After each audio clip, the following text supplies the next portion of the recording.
앞에 신령과 진정으로 예배할 수 있는 복된 시간 되기를 바랍니다. 우리 가정에서 하나님을 예배할 때에 하나님의 풍성한 은혜가 우리 가운데 함께 있기를 간절히 소망합니다. 우리 같이 찬양하시면서 우리 주일 하나님 앞에 나가도록 하겠습니다. 조용한 기도로 주님 앞에 나가도록 하겠습니다.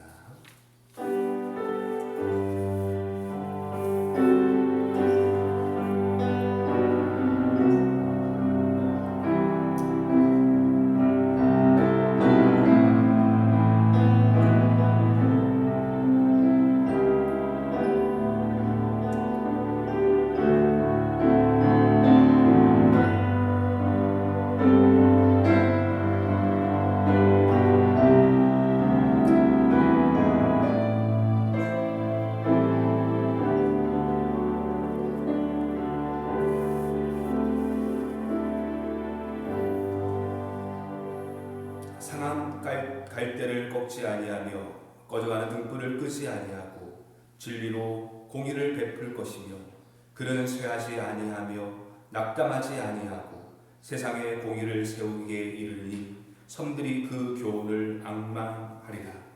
우리의 모든 죄를 용서하시고 사하여 주시기 위해 이 땅에 아들을 보내신 하나님 감사와 찬양을 올려드립니다. 이 사순절 기간 우리의 삶에 주님의 은혜로 충만하게 하시오. 우리 역시 날마다 자신을 부인하며 주님의 십자가를 지고 따르게 하여 주옵소서.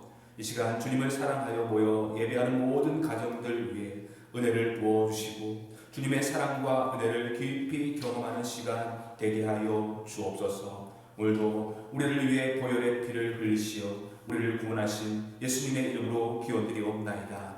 아멘. 우리 다같이 자리에 일어나서 찬송가 5장 이 천지간 만물들아 함께 찬송하시겠습니다.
이 시간 지난 한 주간 우리의 삶들을 돌아보시고 또한 우리 코로나19라는 이 바이러스 앞에서 함께 우리 중보의 기도를 드리시겠습니다.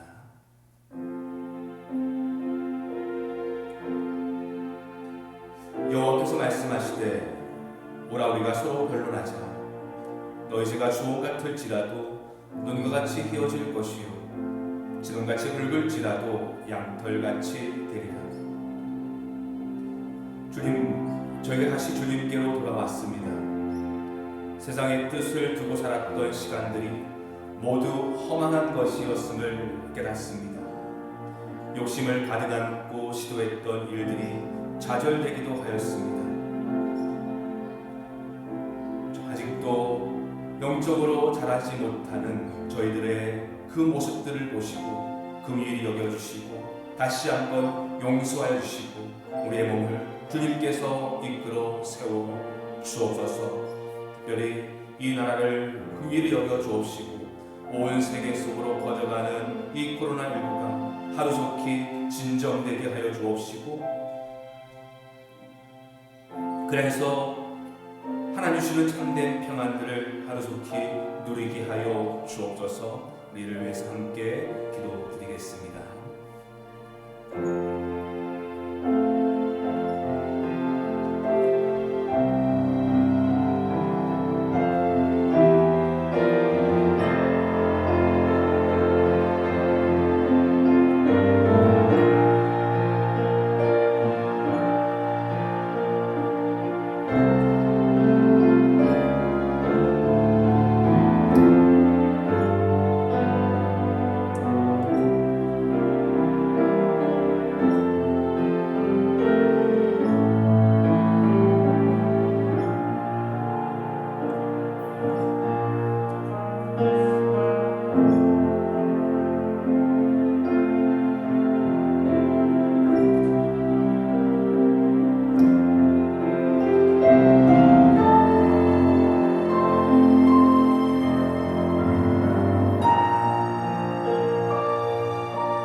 안에 있는 자에게는 결코 정죄함이 없나니 이는 그리스도 예수 안에 있는 생명의 성령의 법이 죄와 사망의 법에서 너를 해방하였습니다.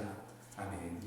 전능하사 천지를 만드신 하나님 아버지를 내가 믿사오며 그 외아들 우리 주 예수 그리스도를 믿사오니 이는 성령으로 잉태하사 동정녀 마리아에게 나시고 본디오 빌라도에게 고난을 받으사 십자가에 못 박혀 죽으시고 장사한 지 사흘 만에 죽은 자 가운데서 다시 살아나시며 하늘 오르사 전능하신 하나님 우편 앉아 계시다가 저로서 산자와 죽은 자를 심판하러 오시리라. 성령을 믿사오며 거룩한 공예와 성도가 서로 교통하는 것과 죄를 사하여 주시는 것과 몸이 다시 사는 것과 영원히 사는 것을 믿사옵나이다. 아멘. 우리 다 같이 자리에 앉으셔서 찬송가 338장 내 주를 가까이 하게 함은 함께 찬송하시겠습니다.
다 함께 기도 드리시겠습니다. 자비하신 하나님 아버지, 코로나19의 확산으로 혼란과 불안 속에서 한 주간 살아왔던 저희들, 이 시간 주님 앞에 예배자로 섰습니다. 모든 풍파 속에서 내니 두려워 말라는 주님의 음성을 듣고 이 시간 참된 안식과 평안을 얻는 시간 되게 하옵소서. 눈에도 보이지 않는 바이러스로 만물의 영장이라 자랑했던 인간의 오만함과 허영을 돌아보며 하나님의 은혜가 없이는 한순간도 살아갈 수 없음을 깊이 깨닫는 시간 되게 하옵소서. 그래서 오직 모든 상황 속에서 하나님만을 바라보며 하나님의 은혜를 간구하는 하나님의 백성들 되게 하여 주옵소서. 무엇보다도 코로나19로 인해 어려움을 겪는 환자들을 지켜 보호하여 주옵소서. 저들의 생명과 건강을 지켜주셔서 하루속히 회복되어 퇴원할 수 있게 하여 주옵시고, 그리고 이 코로나가 더 이상 확산되지 않도록 주님께서 막아 주옵소서. 그리고 이로 인해서 급격히 경제도 무너지고 있습니다. 가난한 이웃들이 속수무책으로 무너져가고 있습니다. 저들이 무너지지 않도록 지켜주옵시고 돕는 손길들이 일어나도록 도와주셔서 이 위기 속에서도 사랑을 전할 수 있는 넉넉한 마음을 우리 모두에게 허락하여 주옵소서. 현장에서 병마와 싸우며 환자들을 위해 사투를 벌이는 의료인들과 공무원들 그리고 봉사자들을 주님께서 지키시고 보호하여 주옵소서. 지치지 않도록 힘을 주옵시고 저들의 건강을 지켜 인도하여 주옵소서. 이 모든 일이 하나님의 은혜로 다 수습되고 해결되어 다시 일상으로 돌아가게 되었을 때에 마스크 없이 자유롭게 사람들을 만나고 이야기하며 음식을 먹고 함께 예배하는 모든 일상들이 평범한 것이 아닌 하나님 주신 크신 은혜임을 잊지 않고 기억하여서 작은 일 하나에도 기뻐하고 감사할 줄 아는 하나님의 백성들 되게 하여 주옵소서. 하나님, 우리 교회를 위해 기도합니다. 함께 모이지 못함으로 교회의 영광과 소중함이 마음에 사무칩니다.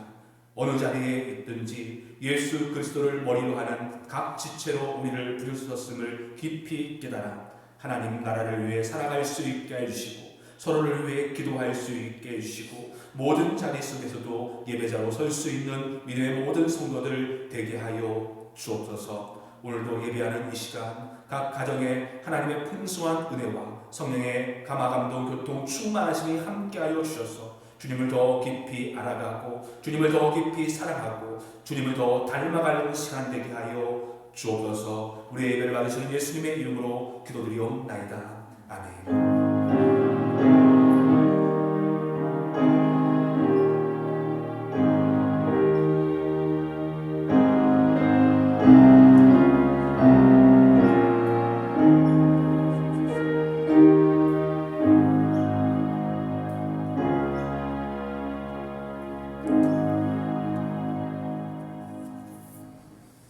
주보 뒷면에 교회의 소식 전하겠습니다. 우리 금주도 우리 모든 예배는 우리 온라인에서 드려집니다. 수요일 예배도 밴드에서 라이브로 진행되어지고 모든 예배들은 우리 단톡방에 올려드릴 테니까 그 시간에 예배하지 못하시는 분들은 단톡방에 올려진 동영상을 통해서 예배할 수 있으면 감사드리겠습니다.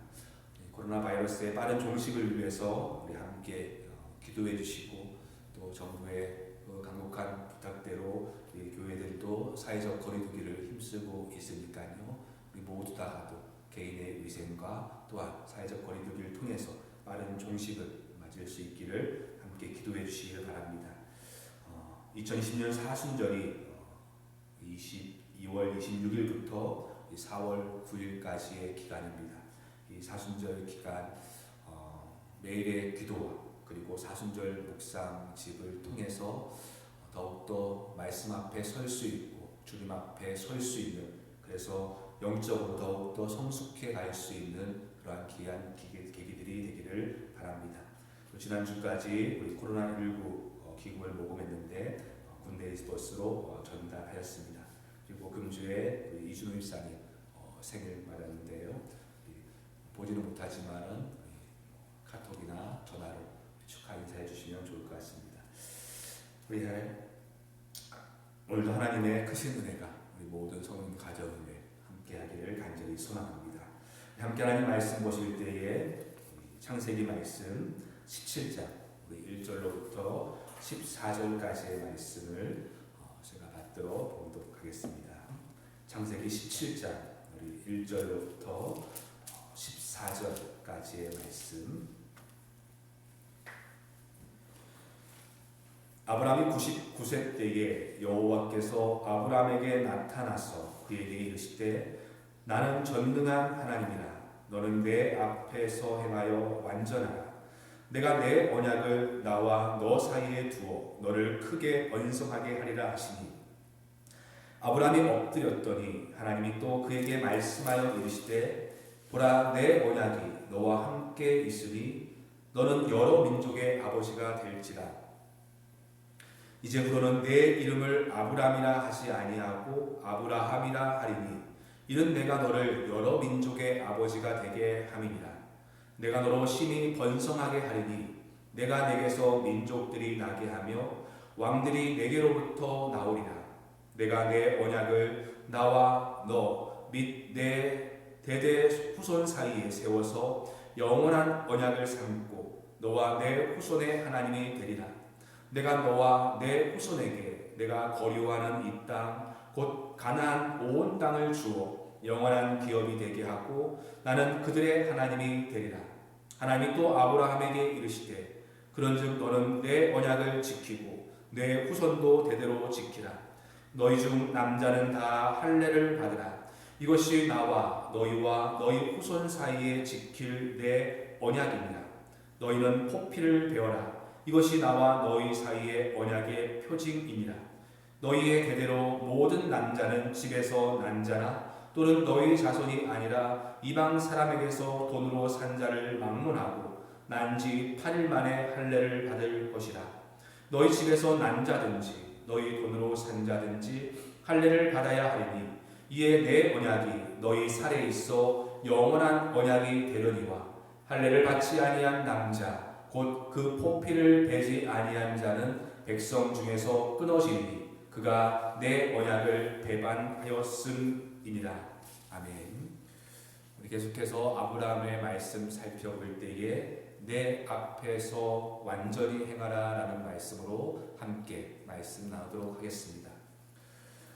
우리는 지난 시간 아브라함과 사레가 하나님이 주시는 약속을 붙들고 인내하며 그리고 하나님의 뜻을 묻고 기도하기보다는 자신의 생각과 욕망대로 하갈을 취해서 이스마엘을 낳는 모습을 살펴보았습니다. 그래서 16장 마지막이 어떻게 끝이 났습니까? 아브라함이 이스마엘을 낳았을 때에 그의 나이가 86세였더라라고 하면서 그 이스마엘을 낳았을 때의 아브라함의 나이를 기록을 하고 있습니다. 그리고 오늘 17장이 어떻게 시작되고 있습니까? 아브라함이 99세 때라고 하면서 오늘 17장은 시작이 되어지고 있죠. 그러니까 16장과 17장 이 한 장, 아니 이 한 절의 차이는 사실은 그 사이에 13년이라는 그 시간의 갭이 있는 것을 보게 되어져요. 아브라함은 하나님의 약속을 따라 자녀를 얻기를 오랫동안 기다렸지만은 현실에서는 전혀 그 자녀를 낳을 기미가 보이지 않고 그와 그의 아내가 점점 늙어가게 되어지자 자신의 지혜의 방법대로 자신의 욕망의 방법대로 이제 사라의 몸종이었던 하갈을 취해서 아들을 낳았습니다. 이 일에 있어서 당시 사회는 아무도 이 사건에 대해서 아브라함과 사레를 비난하지 않습니다. 사회의 통념이었기 때문에 그 누구도 이 아브라함을 비난할 사람은 아무도 없어요. 그래서 아브라함은 어떤 면에서 자신의 지혜와 방법대로 자신의 문제를 해결했다라고 생각했을지 모르겠습니다. 여러분 13년 동안 아브라함이 어떻게 지냈을까를 한번 생각해 보세요. 약속은 주어지지 않았습니다. 약속은 주어졌지만은 현실이 따라주지 않아서 아브라함이 하나님께 이제 내 집에서 기른 내 종 엘리에셀을 그냥 상속자로 세우겠습니다라고 하나님 앞에 이야기했을 때에 하나님은 아니라고, 내 몸에서 날 자가 내 상속자가 될 것이다 라고 약속을 주신 후에 그 아브라함을 데려다가 하늘의 별들을 보여주시죠. 그러면서 이 하늘의 별들처럼 내 몸에서 날 자손들이 이와 같게 될 것이다 라고 약속을 주셨습니다. 그래서 그의 나이 86세 때에 비록 살해는 아니지만은 당시의 통념대로 이제 살해의 몸종이었던 하가를 취해서 자신의 씨로 아들을 낳았을 때에 아마도 아브라함은 이 이스마엘이 하나님의 약속의 성취라고 믿었을 것이에요. 이제 아브라함의 삶에서는 자녀가 없는 데서 오는 그 외로움이나 미래에 대한 염려나 결핍은 다 사라지게 되었습니다. 더 이상 아브라함은 자녀에 있어서는 문제가 되지 않았어요. 그래서 이스마엘이 자라는 것을 보면서 어쩌면 아브라함은 큰 기쁨과 만족을 느꼈을 것입니다. 이 이스마엘이 자라는 것을 보면서 아브라함도 그 이스마엘에게 미래를 꿈꿔왔을 것이에요. 어쩌면 아브라함 개인에게 있어서 이 13년의 세월은 가장 꿈같은 세월이었을지 모르겠습니다. 이제 자녀가 살아나면서 그렇게 건강하게 자라는 이 모습들을 보면서 아브라함은 큰 만족감과 행복감을 누렸을 것이에요. 근데 문제는 하나님께서는 이 13년의 시간을 기억하지 않는다는 데 있습니다. 이 13년의 세월이 아브라함은 참으로 만족하고 아브라함 삶에서는 참으로 행복하다 느꼈겠지만은 이 13년을 하나님께서는 아무런 관심도 갖지 않는 세월로 보고 있는 것이에요. 그러한 아브라함에게 오늘 하나님이 찾아오시고 간섭하십니다. 어떤 면에서 겉으로 볼 때는 아무런 문제가 없어 보이는 아브라함의 삶입니다. 자식도 생겼고 경제적으로도 형통하여서 겉으로 볼 때는, 외적으로 볼 때는 아무 문제가 없는, 모든 문제가 다 해결된 것 같은 아브라함의 삶에 하나님께서 다시 찾아오시어서 간섭하기 시작하시죠.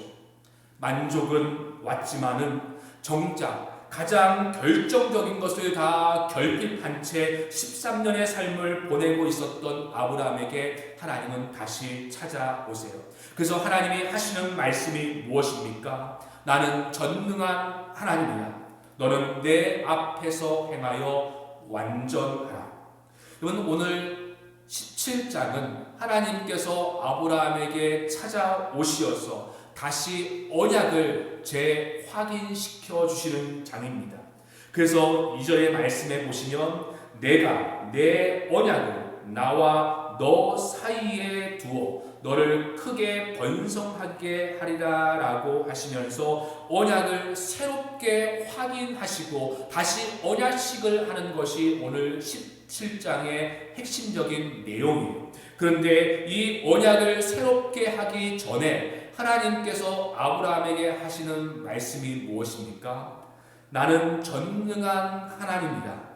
너는 내 앞에서 행하여 완전하라. 나는 전능한 하나님이라. 히브리어로 엘샤다이죠. 엘샤다이.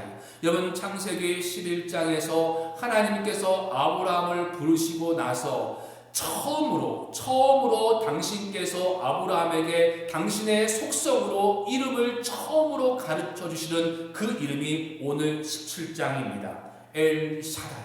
나는 전능한 하나님이라. 저는 하나님께서 아브라함에게 처음으로 당신의 속성으로 이름을 처음 아브라함에게 계시해 준 이 전능한 하나님이라라는 이 말씀 속에 지금 하나님께서 아브라함을 책망하고 있다고 생각하고 있습니다. 나는 전능한 하나님이라. 나는 모든 것을 능치 못할 하나님인데 왜 너는 나를 믿지 못하고 너의 생각과 너의 지혜와 너의 욕심대로 살아가고 있느냐라는 것을 말씀하고 있죠. 나는 전능한 하나님이라, 엘샤다이라라고 처음으로 말씀하고 있습니다. 그 하시는 말씀이 무엇입니까? 너는 내 앞에서 행하여 완전하라라고 말씀하고 있어요. 그러면 여기서 행하다라는 이 단어의 뜻은 창세기의 다른 본문의 말씀을 보시면 함께 거닐다, 함께 동행하다라는 뜻입니다. 아담이 하나님과 함께 에덴 동산을 거닐다가 바로 행하다라는 뜻이고, 혹은 에녹이 하나님과 동행하다라고 할 때 이 단어가 쓰였습니다. 그러니까 내 앞에서 행하라라는 이 의미는 하나님과 동행하라라는 뜻이죠. 하나님과 동행하라. 그리고 이 완전하라라고 번역된 타밈이라는 히브리어 단어는 어떤 도덕적으로, 윤리적으로 흠결이 없는 완벽한 상태를 말하는 것이 아니라, 이것은 사람이나 혹은 물건이 설계된 대로, 목적대로 사용되는 것을 의미하고 있습니다.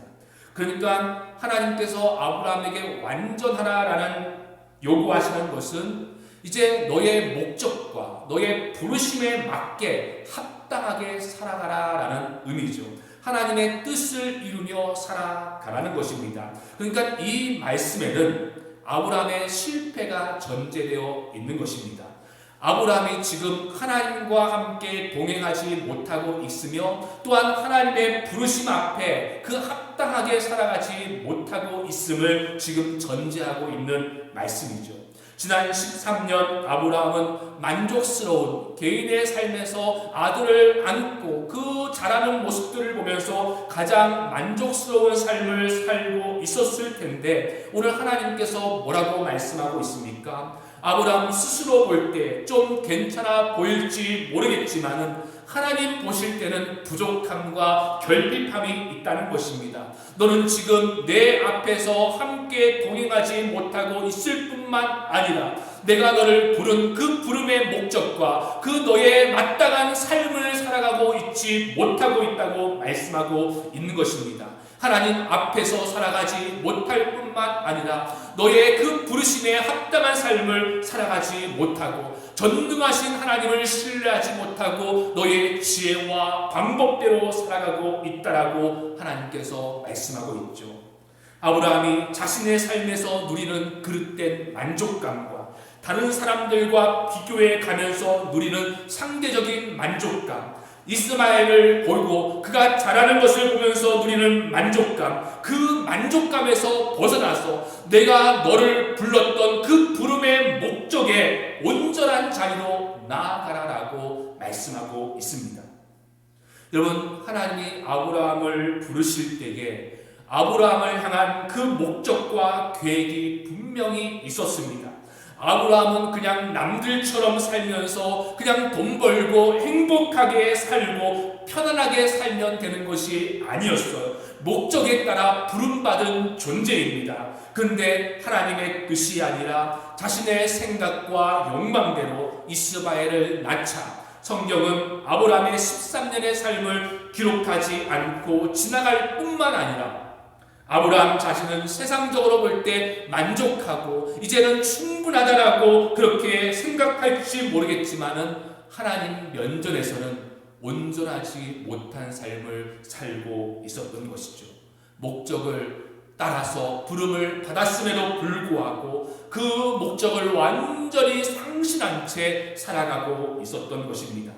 여러분, 하나님이 아브라함을 부르실 때에 그 부르심의 목적이 무엇이었습니까? 창세기 12장을 보시면 하나님은 아브라함을 부르실 때에 너를 복의 근원으로 부르셨습니다. 너를 복의 근원으로 삼겠다라고 말씀하셨어요. 그러니까 아브라함은 자신의 행복을 위해서, 자신의 만족을 위해서 부름받은 자가 아니라 복의 통로로서 많은 사람을 구원하고 많은 사람들을 축복의 자리로 초대하는 자리로 부르심을 받았습니다. 그런데 아브라함은 13년 동안 그 하나님의 부름과는 관계없이 자신의 삶이 주는 만족과 자신의 삶이 주는 그 안일함과 자신의 욕심대로 얻었던 그 행복만을 누리면서 살아왔던 것이에요. 그래서 하나님은 아브라함에게 찾아오시어서 나는 전능한 하나님이다. 너는 내 앞에서 행하여 완전하라고 말씀하고 있는 것입니다. 그 자리에 머물러 있지 말고 다시 나와 함께 동행하며 내가 너를 부른 부름의 자리로 다시 나오라라고 요청하고 있는 것이죠. 여러분, 이 일을 위해서, 이제 아브라함의 부르심을 이루기 위해서 오늘 하나님께서 하시는 일이 무엇입니까? 바로 언약을 다시 세우시는 일이에요. 여러분, 앞서 말씀드렸지만은 오늘 17장에 있어서 가장 중요한 단어는 언약입니다.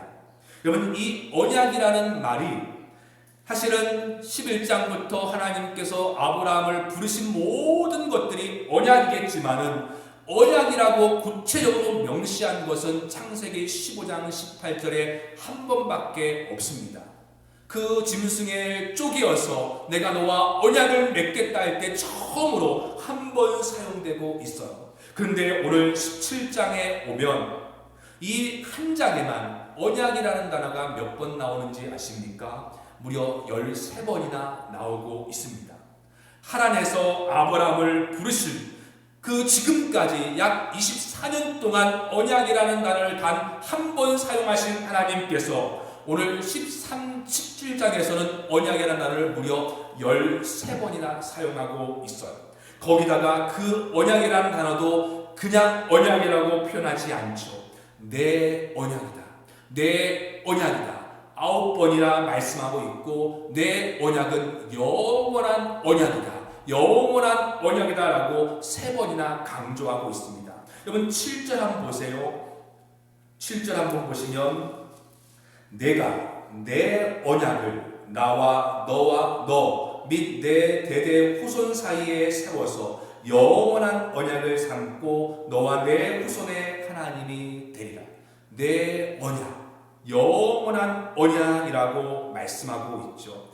오늘 실패한 아브라함을 찾아오셔서 하나님이 하시는 일은 언약을 아브라함과 다시 세우시는 일입니다. 여러분, 이 아브라함의 언약이 무엇입니까? 크게 두 가지인데 4절을 보시면 너는 여러 민족의 아버지가 될 것이다 라는 것이고, 그리고 8절에 보시면 이 땅, 곧 가나안 온 땅을 주어 영원한 기업이 되리라 라는 땅에 대한 약속입니다. 그러니까 하나님께서 오늘 아브라함에게 주시는 이 언약은 자손에 대한 약속이고 땅에 대한 약속입니다. 그러니까 오늘 하나님께서 아브라함에게 주셨던 이 언약은 결코 새로운 약속이 아니죠.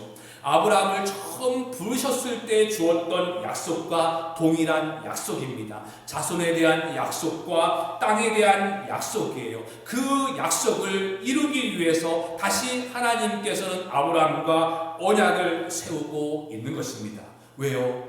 아브라함이 그 언약을 깨뜨렸기 때문에 그래요. 여러분, 잠깐 뒤로 18절에 보시면 하나님은 약속의 자손에 대해서 이제 더 선명하고 분명하게 말씀해 주십니다. 15장에서는 내 몸에서 난 자가 이제 상속자가 될 것이다 라고 말씀했는데, 오늘 17장 18절에 보시면 아브라함의 몸뿐 아니라 누구입니까?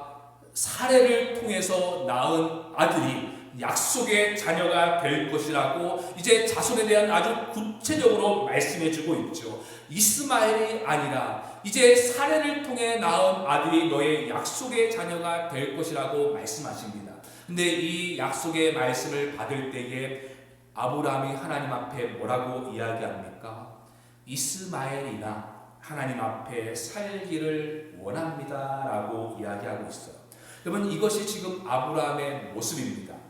하나님께서 사라를 통해서 낳은 아들이 언약의 자녀다라고 이야기하고 이 약속의 자녀를 통해서 큰 민족을 이룰 것이다라고 말씀하시는데, 이에 대한 아브라함의 대답은 하나님 됐습니다.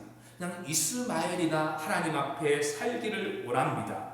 제가 이 나이에 무슨 아들을 보겠습니까? 지금 낳은 그냥 이스마엘을 하나님께 상속자로 드리겠습니다 라고, 그것으로도 저는 충분합니다 라고 지금 아브라함이 하나님 앞에 이야기하는 것이에요. 하나님의 약속을 믿지 못하고 그리고 하나님의 약속을 잊어버리고 살아가는 아브라함의 그래서 하나님께서는 이러한 아브라함에게 다시 한번 하나님의 약속을 재확인시켜 주시고 이제 그 약속을 반드시 이루겠다는 하나님의 의지를 아브라함에게 두 가지로 보여주고 있습니다. 그 첫 번째가 무엇입니까? 바로 아브라함과 사레의 이름을 바꿔 주시는 것이죠. 여러분 5절 한번 보세요. 이제 후로는 내 이름을 아브람이라 하지 아니하고 아브라함이라 하리니 이는 내가 너를 여러 민족의 아버지가 되게 함이니라. 이제 하나님께서 아브라함에게 자녀에 대한 약속과 땅에 대한 약속, 그것들을 잊고 살아갔던 그에게 다시 한번 재확인시켜주고 이것들을 이루기 위한 하나님의 강력한 의지를 아브라함에게 보여주시는데 그 첫 번째는 그의 이름을 바꿔주시는 것입니다. 여러분 아브라함 할 때 아부라는 이 이름의 의미는 아버지라는 뜻입니다. 아버지, 아비라는 우리말과 비슷하죠. 아버지. 그리고 람이라는 뜻은 존귀하다 혹은 높다라는 뜻입니다. 그러니까 아브람이라는 이 말의 뜻은 높으신 아버지 혹은 존귀한 아버지라는 뜻이에요. 이건 옛날 고대 사회는 주로 한 집안이 다 모여 사는 대가족을 이루고 살았죠. 여기에 가장 높은 어른, 그 가정에서 가장 높은 어른이 사실은 아브람입니다. 가장 높으신 아버지, 가장 존귀한 아버지, 그 사람이 아브람이죠. 그 가정에서 가장 존귀하고 높으신 아버지. 그래서 고대 사회에서 이 아브람은 누구나 꿈꾸는 사람입니다. 사람들로부터 칭송을 받고 사람들로부터 인정을 받고 높임을 받는 존귀한 아버지. 그게 아브람이라는 이름의 뜻이에요. 그의 아내 사레도 마찬가지죠. 15절 사레라는 원래의 이름의 뜻은 여주인이란 뜻입니다. 여주인. 그러니까 여러분 아브람 존귀한 아버지 그리고 사레 여주인이라는 이름의 뜻에는 이 세상에서 출세하고 대접받고 그리고 좀 더 안락한 삶을 살면 좋겠다는 강한 소망과 염원이 담긴 이름입니다.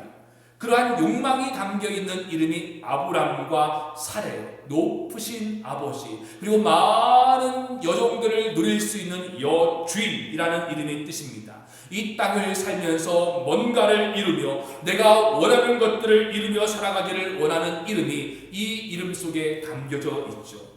그런데 그렇게 13년 세월 가는 줄 모르고 살아갔던 아브라함에게 내 앞에서 행하여 완전하라고 말씀하시고 내가 너에게 이제 자손에 대한 그 약속과 땅에 대한 약속을 주겠다라고 하면서 그 아브라함의 이름을 아브라함으로 바꾸고 있습니다. 아브라함은 오늘 본문에 기록된 것처럼 여러 민족의 여러 나라의 아버지라는 이름의 아브라함입니다. 그리고 사레 역시 그냥 한 가정의 여주인이 아니라 모든 사람들의 여주인이라는 뜻으로 이름을 사라라고 바꾸어주고 있죠. 지난 13년 동안 개인적으로 성공해서 그 삶에서 인정받고 대접받고 편안한 삶을 살아가던 그들이었어요. 개인적인 어떠한 평안을 누리며 살아가는 것이 그들의 어떠한 목적이었는데 그런데 이름을 하나님께서 바꾸어 주시죠. 이제는 그 자리에만 머물러 있지 말고 이제는 모든 열국의 아버지, 모든 민족의 아버지, 남을 복되게 하는 사람이라는 진짜 부름의 영광스러움으로 참여할 수 있도록 이 이름을 바꾸고 있는 것입니다. 여러분 그때 아브라함의 나이가 몇입니까? 아흔이라고 말하고 있습니다. 여러분 아흔이면 새로운 일을 도모하고 시도하기에는 사실 거의 불가능한 나이예요. 그런데도 여전히 하나님은 아브라함을 초청하고 있습니다.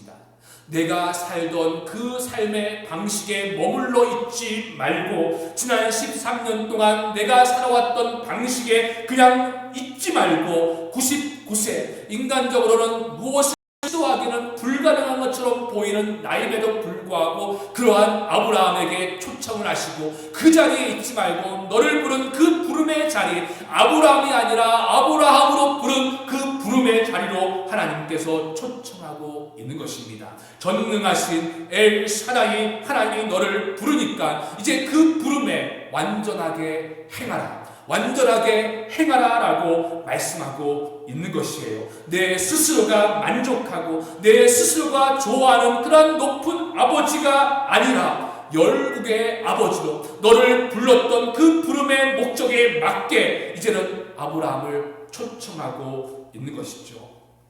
여러분, 혹시나 우리도 아브라함의 13년의 삶처럼 우리가 정해놓은 삶의 자리 속에서 만족하고 자족하며 스스로 그냥 도치감에 빠지고 살아가고 있지 않습니까?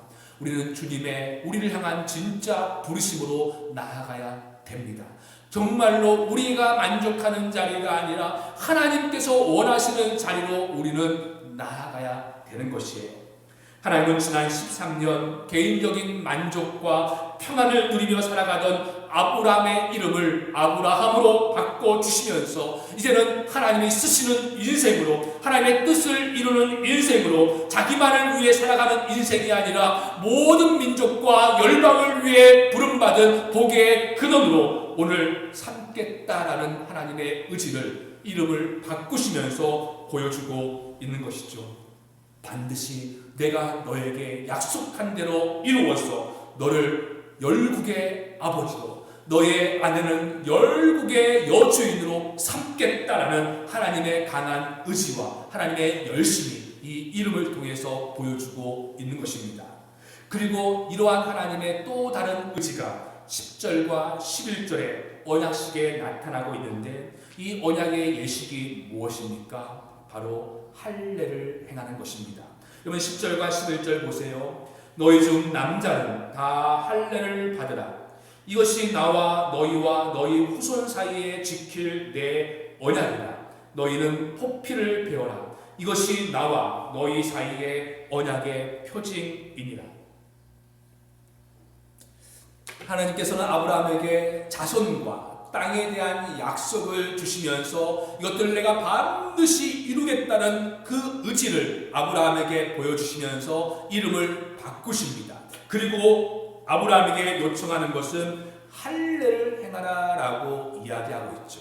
그리고 이 할례를 행하는 것은 할례 자체가 중요해서가 아니라 11절에 기록하고 있는 것처럼 언약의 표징이다라고 말씀하고 있습니다. 즉 1절부터 8절에 하나님께서 아브라함에게 세우셨던 약속, 자손에 대한 약속과 땅에 대한 약속을 기억하게 하기 위한 이 언약의 표징으로 할례를 행하라라고 말하고 있습니다. 여러분, 왜 하나님께서 언약의 표징으로 할례를 행하라고 아브라함에게 말씀하고 있습니까? 우리가 앞서 살펴본 것처럼 하나님과 아브라함이 언약식을 맺는 것은 오늘 17장 이전에 15장에서 이미 한번 하나님께서는 아브라함과 언약식을 맺으셨죠. 약속을 붙들고 왔지만은 자신의 나이는 늙어만 가고 있고 살에도 전혀 임신할 기미가 보이지 않자 이제 내 집에서 기른 이 엘리에셀을 상속자로 두겠습니다라고 할 때에 하나님께서는 하늘의 별들을 보여주시고 내 몸에서 날 자가 상속자가 될 것이다 라고 그렇게 약속하시죠. 그리고 그러한 약속을 하나님께서 보증하시기 위해서 하나님께서는 아브라함에게 소와 염소와 양과 비둘기를 잡으라고 말씀합니다. 그래서 아브라함은 하나님의 명령대로 그 짐승을 잡아서 반으로 쪼개고 그 쪼갠 것을 서로 마주보게 하시죠. 마주보게 한 뒤에 그 쪼갠 고기 사이로 누가 지나가십니까? 하나님을 상징하는 횃불이 그 밤에 지나가는 것을 보게 되어져요. 이것은 지난번에도 설명을 드렸지만은 이것은 당시 고대 사회에 언약식을 하는 장면입니다. 쪼갠 고기 사이로 언약을 맺은 대체적으로는 약소국의 왕이 그 쪼갠 고기 사이로 지나가서 만약 내가 양심과 함께 맺었던 약속을 어긴다면 이 짐승처럼 죽어도 좋겠습니다라는 그 증표로 그 쪼갠 고기 사이로 지나가게 되어지죠. 그런데 하나님은 아브라함에게 자손과 땅에 대한 약속을 주시면서 언약식을 행하시는데 하나님만 그 쪼갠 고기 사이로 지나가시죠. 하나님께서 그 약속에 당신의 목숨을 걸고 계신 것입니다. 내가 목숨을 걸고 너와 맺은 언약을 지키겠다라고 하신 것이에요. 이것이 바로 창세기 15장에서 하나님과 아브라함이 맺은 언약입니다. 아브라함은 지나가지 않고 하나님만 지나가고 있어요. 그러니까 아브라함이 할 일은 무엇입니까? 그 창세기 15장에서 언약식에서 하나님만 그 쪼갠 고기 사이로 지나갔기 때문에 아브라함이 할 일은 하나님께서 하신 약속을 언제 이루실까? 그 약속을 기다리기만 하면 되는 것이었어요. 근데 우리가 지난주일 본 것처럼 그 언약식이 얼마 지나지 않아서 그 언약을 누가 깨뜨리고 있습니까? 아브라함이 깨뜨리고 있습니다. 하나님의 약속을 신뢰하지 못한 채, 하나님께서 약속을 나에게 어떻게 이루어질까 기다리지 못한 채 이제 자신의 욕심과 자신의 생각대로 하갈을 취해서 이스마엘을 낳은 것입니다. 이것은 분명히 하나님의 약속에 근거한 아들이 아니죠. 자신의 생각과 욕망이 만들어낸, 자기의 힘과 능력이 만들어낸 결과입니다. 그러니까 어떻게 된 것입니까? 창세기 15장에서 하나님과 아브라함이 맺은 그 언약식을 아브라함이 깨뜨리고 만 것이에요. 하나님을 신뢰하고 하나님의 약속을 붙들어야 될 이 아브라함이 스스로 그 언약을 깨뜨리고 만 것이죠. 그럼에도 불구하고 아브라함은 이 언약에 책임이 없습니다. 왜냐하면 아브라함은 그 언약에 동참하지 않았기 때문에, 하나님만 지나가셨기 때문에, 하나님만 그 언약에서 내가 내 목숨을 걸고 반드시 너에게 한 약속을 지키겠노라고 하나님만이 지나가셨기 때문에 그 언약에 대한 책임을 누가 지십니까? 하나님이 지시는 것이에요. 그래서 13년 동안 실패한 그 아브라함에게 하나님이 다시 찾아오셔서 자손에 대한 약속과 땅에 대한 약속을 다시 재확인시키고 다시 언약을 맺으시는 것이죠. 그런데 오늘 17장에서 하나님이 그 깨트린 아브라함에게 다시 오셔서 약속을 주시고 이제 언약을 맺으시는데 어떻게 언약을 맺으십니까? 15장처럼 잊혀질 짐승의 제물이 아니라 아브라함의 몸을 쪼개십니다. 아브라함의 몸에 새겨 놓으시는 것이에요. 그래서 할례가 언약의 표징이라고 말씀하고 있는 것입니다. 베어진 살을 보면서 하나님의 언약을 기억하라는 것입니다. 베어진 살을 보면서 이번에는 잊지 말고 너의 베어진 포피를 보면서 너에게 한 그 언약을 기억하라는 것입니다. 자손을 낳게 하는 남자의 성기에 포피를 잘려진 것들을 보면서 내 욕망이 아니라 하나님의 언약을, 하나님의 약속을 기억하도록 하기 위한 하나님의 간절함이 이 할례에 베어져 있는 것이죠. 그 너에게 한 언약을 제발 좀 잊지 말라는 것입니다. 여러분, 하나님께서 아브라함에게 약속을 주실 때를 한번 생각해 보세요. 처음 창세기 12장에서는 하나님께서 말씀으로 하나님께서 약속을 주시죠. 내가 너를 복의 근원으로 삼을 것이야, 내게 땅을 줄 것이야 말씀을 주십니다. 근데 그 말씀을 곧 잊어버리게 되어지니까 이제는 짐승을 쪼개어서 그것을 보여주시면서 내가 너에게 한 약속을 반드시 이룰 것이야. 그럼에도 불구하고 얼마 지나지 않아 잊어버리게 되어지자 이번에는 직접 아브라함의 몸에 표피를 자르게 하심으로써 하나님의 언약을 기억하게 하시는 것입니다. 여러분, 하나님의 애절함을 느낄 수 있겠습니까? 이 너에게 한 약속을 제발 좀 잊지 말라라는 하나님의 애절함이 담겨져 있는 것이에요. 우리를 향한 이 하나님의 안타까운 마음, 살아가는 동안 내 욕망과 기쁨으로 살아가는 것이 아니라 너를 부르신 그 거룩한 부름에 합당하게 살기 위하여서 언약을 기억하고 언약을 붙들며 살아가라고, 내 몸에 잘려진 것이 언약의 표징이기에 그것들을 보면서 내 욕망이 아니라 하나님의 약속을 붙들라는 하나님의 간절한 바람이 이 표징에 담겨져 있는 것입니다. 여러분, 신약에 와서 이 하나님의 안타까움이 가장 간절하게 극도로 나타난 곳이 어디입니까? 바로 예수 그리스도의 십자가의 사건이죠. 그래서 사도 바울은 골로새서 2장 11절에서 이 할례를 예수 그리스도의 십자가의 사건으로 이야기합니다. 또 그 안에서 너희가 손으로 하지 아니한 할례를 받았으니 곧 육의 몸을 벗는 것이요 그리스도의 십자가의 할례니라라고 말하고 있어요. 여러분, 예수 그리스도의 십자가는 하나님께서 더 이상 이 땅의 인간들을 죄 가운데 두실 수 없어서 모든 사람들과 맺은 언약을 유효하기 위해서 이제는 하나님께서 직접 인간의 몸을 입고 오셔서 자신의 몸을 쪼개심으로 그 언약을 확증시켜주는 사건이 십자가의 사건입니다. 인간의 살을 베게 해서라도 약속을 기억게 하려는 그 하나님의 간절함이 외면당하게 되어지니까 이제 하나님께서 직접 인간의 몸을 입고 오셔서 자신의 몸을 직접 쪼개시는 것이에요. 십자가 위에서 자신의 몸을 찢으십니다. 그리고 그 십자가를 언약의 증표로 삼으시는 것이죠. 그래서 우리는 십자가를 바라보면서 하나님 자신을 쪼개시는 그 사건을 보면서 반드시 나에게 하시는 그 언약들을 이루신다는 하나님의 간절함과 우리를 향한 하나님의 열심들과 하나님의 강한 의지를 보고 있는 것이에요. 당신의 몸을 쪼개심으로써 우리와의 약속을 반드시 이루어 내겠다는 하나님의 모습입니다. 여러분, 그렇다면 오늘 이 땅을 살아가는 우리들의 삶의 기초가 무엇이어야 되겠습니까? 그것은 바로 하나님의 사랑이고 하나님의 언약입니다.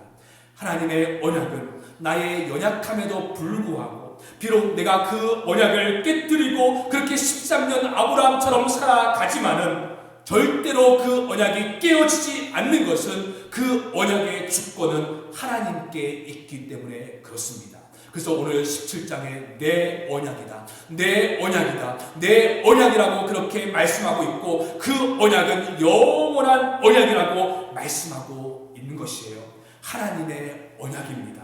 우리의 언약이 아니라 하나님의 언약이에요. 비록 우리는 실패하고 넘어져도 비록 우리는 아브라함의 13년의 삶처럼 그 부름에 합당하지 못한 삶을 살아가지 못하지만은 하나님의 언약은 결코 실패함이 없습니다. 그리고 그 언약 안에 실패한 우리를 다시 부르셔서 하나님께서는 요청하고 있는 것이에요. 너는 내 앞에 행하여서 완전하고 그 부르심에 합당한 삶을 살라라고 말씀하고 있는 것입니다. 그러기에 여러분, 우리는 이 세상을 살아가면서 세상의 허상을 따라 살아가서는 안 되는 것입니다. 우리의 삶에 또한 세상의 논리 위에 여러분들을 붙들고 살아가지 마시기 바랍니다. 이 세상이 돌아가는 흐름 속에 여러분들을 맡기는 것이 아니라 나와 맺은 영원한 언약을 준 하나님을 붙들고 우리는 살아가야 되는 것이에요. 우리는 우리의 만족과 행복을 위해 부름받은 존재들이 아니라 하나님의 뜻을 이루기 위해서 하나님의 부르심을 받은 존재들입니다. 우리가 그 가는 길이 비록 힘들고 어려울지라도 그래서 우리가 볼 때는 하나님의 언약이 이루어지지 않아서 때로는 답답함이 있다 할지라도 하나님의 언약은 결코 무효화되는 일이 없습니다. 왜냐하면 그것은 내 언약이 아닌 하나님의 언약이고 그 언약은 영원한 언약이고 그 영원한 언약을 이루시는 분은 전능한 하나님이시기 때문에 그래요.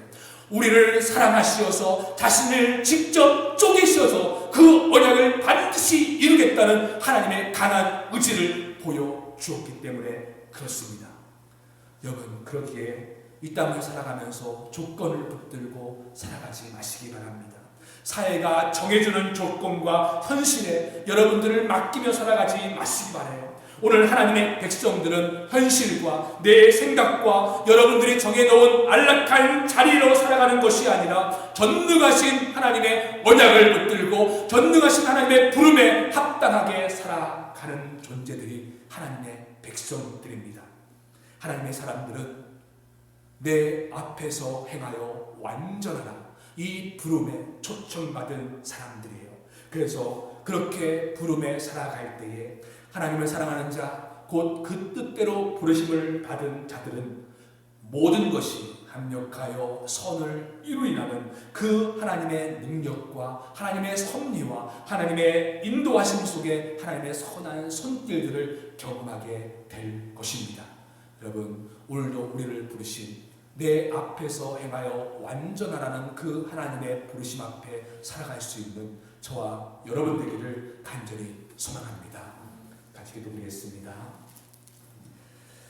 감사하신 주님, 13년 동안 실패한 아브라함에게 찾아오시어서 다시 약속을 주시고 내 앞에서 행하여 완전하라고 그 부름에 합당하게 살라고 말씀하신 주님, 그러면서 그 약속을 확증시키기 위해서 아브라함을 아브라함이라 바꾸시고 그리고 아브라함의 몸에 표피를 자르게 하심으로써 언약을 항상 기억하라고 말씀하신 주님, 그 하나님의 우리를 향한 사랑과 열심과 하나님의 강한 의지를 보게 되어집니다. 다시 우리를 부르신 그 부름에 합당하게 살아갈 수 있는 믿음의 모든 성도들 되게 하여 주옵소서. 예수님의 이름으로 기도드리옵나이다. 아멘. 우리 찬송가 546장 찬송하시면서 준비하시는 예물 하나님께 드리겠습니다.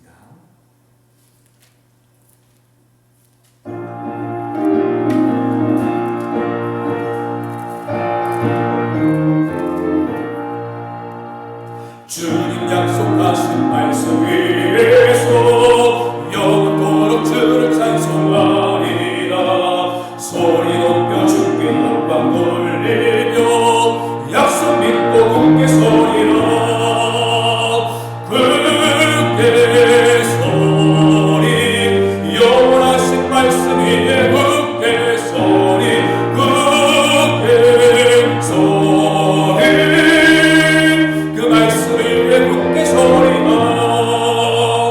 주님 약속하신 말씀 위에서 세상 염려에 없음할 때에 용감하게 힘써 싸워 이기며 약속 믿고 굳게 서리라. 서리 영원하신 말씀 위에 굳게 서리. 굳게 서리 말씀 위에 굳게 서리라. 주님 약속하신 말씀 위에서 영원하신 주의 사랑이 믿고 성령으로 힘써 싸워 이기며 약속 믿고 굳게 서리라. 굳게 서리 영원하신 말씀 위에 굳게 서리.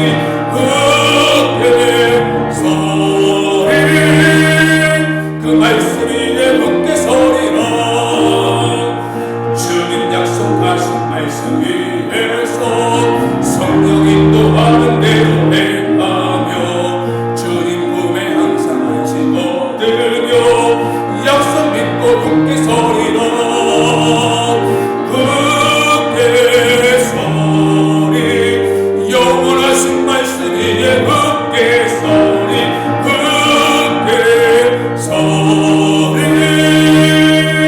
그 말씀 위에 굳게 서리라. 고맙고 감사하신 주님, 우리에게 약속을 주시고 그 약속을 이루기 위하여서 십자가에서 당신의 몸까지 쪼개시어 그 약속을 확증하신 그 하나님의 사랑과 그 하나님의 은혜를 곁입어 저희들이 살아갔음을 고백드립니다.